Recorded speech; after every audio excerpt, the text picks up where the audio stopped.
My name is Harper. I'm 26 years old. And last Tuesday, I sat in the corner of a lawyer's office while my mother planned how to spend money that wasn't hers. The room smelled of expensive leather and my sister's overpowering perfume.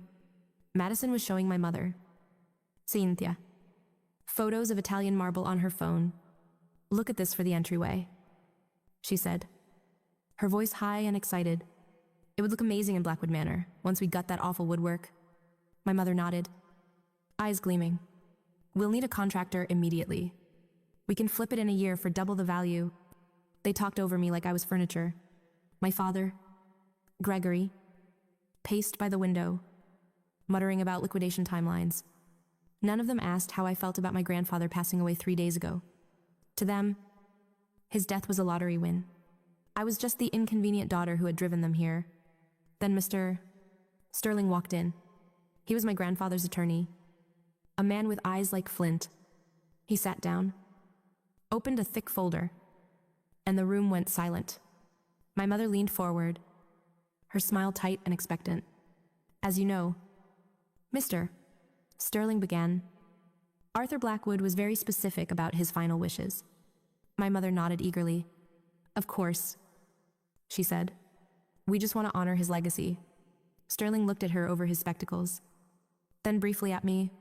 His expression softened before turning back to the papers. Per the last will and testament of Arthur James Blackwood, Sterling read, the entirety of his estate, including the Blackwood Manor property, all investment portfolios, and cash assets, totaling $6,800,000, is hereby left to his granddaughter, Harper Blackwood. The silence that followed sucked the air out of the room. My mother's smile froze. Looking grotesque, Madison's mouth fell open. My father blinked, unable to process the words. "I'm sorry," my mother said, her voice trembling. "What did you just say?" Sterling didn't flinch. He repeated it. "Everything goes to Harper." The explosion was immediate. My mother stood up so fast her chair tipped over. "That is impossible," she shrieked. My father slammed his hand on the desk. Arthur was senile, he didn't know what he was doing. Madison let out a sharp, incredulous laugh. "Harper." She looked at me with pure disdain. "She can't even order pizza without anxiety. You think she can manage an estate? This is a joke?" I sat there, gripping the arms of the chair.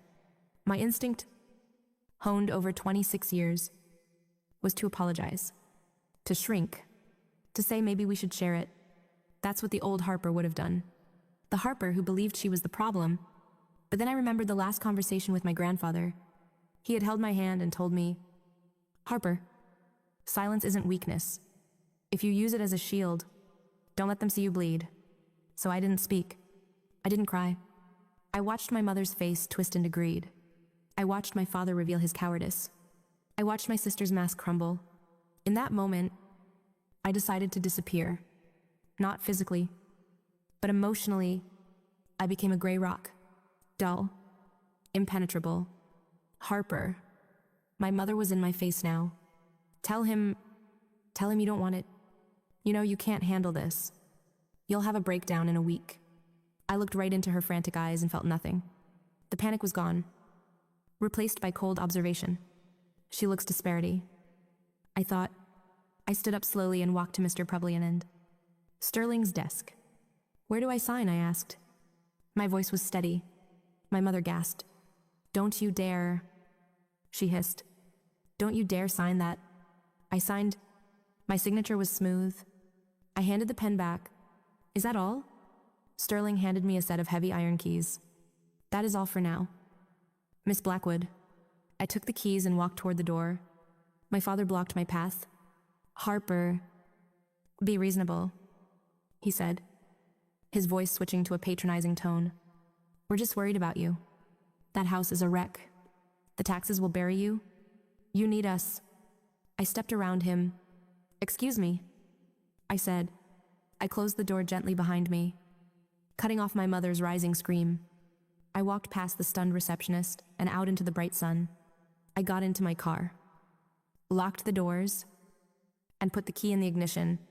My hands were shaking, but I didn't cry. I put the car in drive and headed for the coast. Before we watch their world crumble, drop a comment below. Have you ever been the invisible one in your family? I'm the one they only notice when they need someone to blame. I want to hear your story. I drove for 3 hours until the smell of salt hit the air. Blackwood Manor sat on a cliff overlooking the Pacific, a Victorian beast with peeling paint and windows like darkened eyes. It looked abandoned. It looked like me. I unlocked the heavy front door. The air inside was stale, thick with dust. I walked through the foyer, remembering running down these halls when I was 6. Before everything changed, before Madison started winning pageants and became the star. Every star needs a dark sky to shine against. That was me. I walked into the library. Dust motes danced in the light. I realized something then. My parents didn't ignore me because I was unlovable. They ignored me because I was necessary. Every family system needs a valve for its toxicity. They needed someone to be the failure so they could feel successful. If I was unstable, then they were stable. I wasn't just their daughter. I was their emotional garbage can. I laughed. A dry sound. No wonder they were terrified of me having money. Money meant I didn't have to be their garbage can anymore. My phone buzzed. 12 missed calls from my mother. 7 texts from Madison. Harper. Pick up. You are having a manic episode? We're calling the police. Don't do anything stupid with that money. Manic episode. That was their favorite phrase. Any emotion I showed was mania. Any disagreement was instability. They had built this cage of words around me until even I believed I was crazy. But I wasn't crazy. I was done. I turned off my phone. We're gonna fix this. I whispered to the walls. For the next week, I lived in a suspended state. I slept on a mattress in the library, ate sandwiches, and cleared overgrown brambles from the grounds. I started to see the house for what it could be. I was cleaning the attic when the sheriff's deputy showed up. I saw the cruiser and my heart hammered. I went downstairs, wiping grime from my hands. The deputy looked uncomfortable. Ma'am, he said, we received a welfare check request. Your parents, they're concerned about your mental state. I'm fine, I said calmly. I'm restoring the property. They mentioned you might be off your medication. I'm not on medication, I said, because I don't have a diagnosis that requires it. My parents are upset about an inheritance dispute. The deputy weighed my calm demeanor against my mother's frantic story. All right, he said finally. You seem okay. Just maybe give them a call. I'll handle it, I said. He left. But I knew it wasn't over. Welfare check. Off medication. They were building a paper trail. I turned my phone on. One email stood out. It wasn't from family. It was from a law firm. Subject urgent. Petition for emergency conservatorship. My parents had filed a motion asking the court for immediate legal guardianship over me and my estate. They claimed I was suffering from an acute psychotic break. They cited my flight from the lawyer's office and isolation in a derelict property as proof. Attached was a screenshot of an Instagram post from Madison. A video of her, teary-eyed. Hey guys, she said, voice trembling. My sister is really sick. She's disappeared and we're worried. She's not in her right mind. We just want to help her get treatment. Underneath were thousands of comments, praying for her. You're such a good sister. I threw the phone across the room. They weren't just trying to take the money. They were trying to erase me, turning my silence into sickness, my independence into insanity. If they won, I would lose my freedom. I sank to the floor. Maybe they were right. Maybe I couldn't handle this. Then I looked up at the portrait of my grandfather above the fireplace. Don't let them see you bleed, he had said. I stood up. I dusted off my jeans. I picked up my phone and dialed Mr. Sterling. They filed. I said, I know. Sterling replied, his voice grim. Can you be at the manor tomorrow morning? We need to talk. I'm already here. Good. Because Arthur left something for you. Something I couldn't give you until they made their move. It's time you saw Exhibit H. Mr. Sterling arrived at 9 the next morning carrying a heavy briefcase. We sat in the library at a table I had cleared of dust. The hearing is set for Tuesday, Sterling said. They've moved for an ex parte order. They want to ambush us. They're arguing the estate is losing value every hour you remain in control. I looked at the paperwork. Affidavits from my parents. An affidavit from a doctor's Eris Thorne, a psychiatrist I had never met, diagnosing me based on my sister's descriptions. "This is perjury," I said. "It is," Sterling agreed. "But in family court, narrative often wins, unless you have irrefutable proof." He pulled a small, silver USB drive from his briefcase. It was labeled Exhibit H. "Arthur was a judge for 30 years, Sterling said. "He knew the law. And he knew his son. He told me if they ever questioned his capacity, or yours, I was to show you this." He plugged the drive into his laptop and clicked play. The screen flickered. And there he was, my grandfather, sitting in the very chair I had slept near. He looked frail, but his eyes were sharp. He held up a newspaper to date the recording.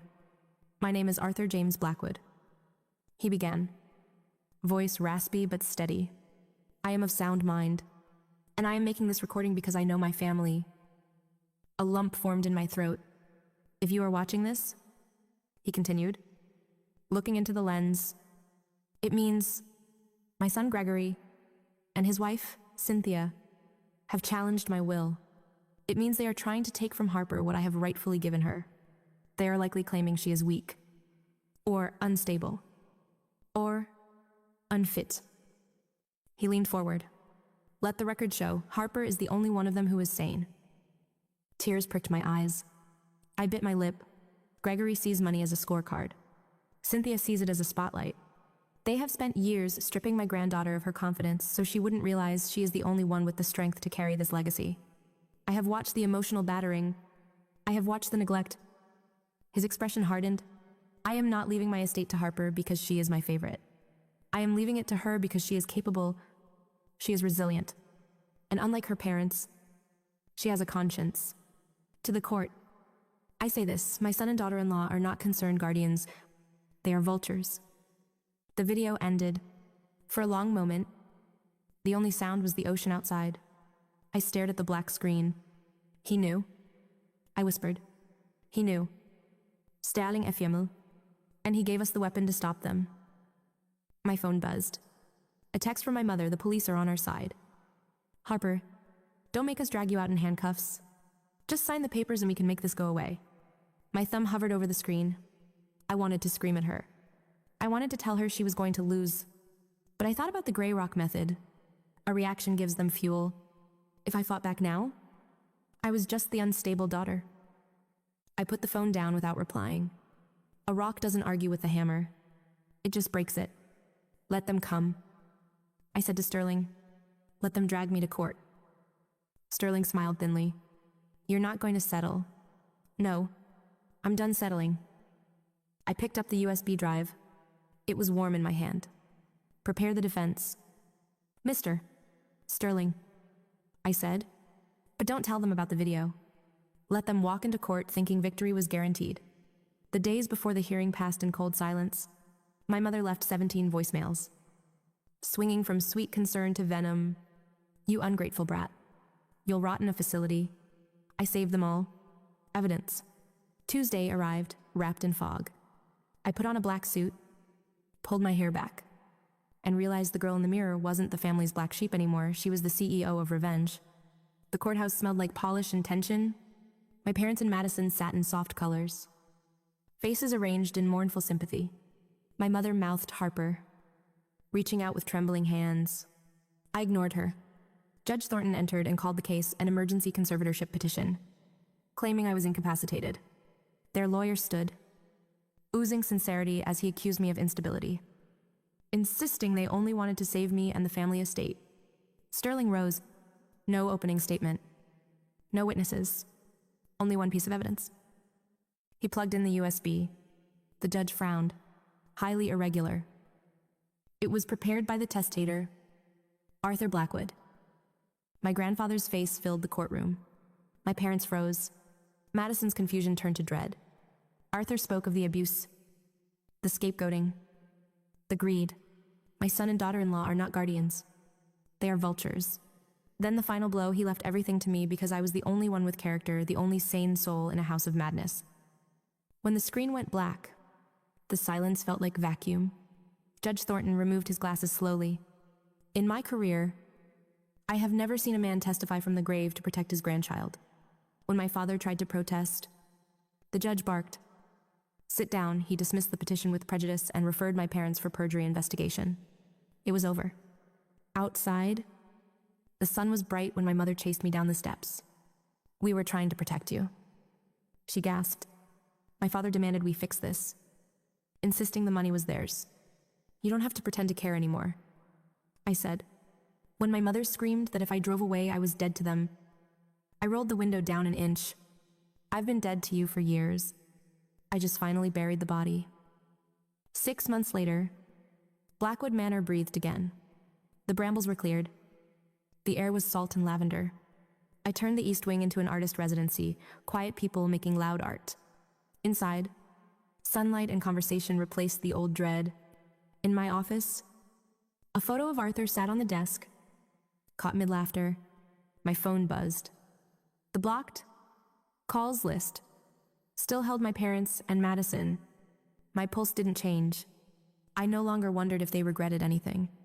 Arthur left me a fortune. But the real inheritance was permission. Permission to let go. To live. I wasn't the daughter who needed fixing. I was the architect of my own life. And for the first time, the foundation was solid. The best revenge isn't shouting. It's living so well their noise can't reach you.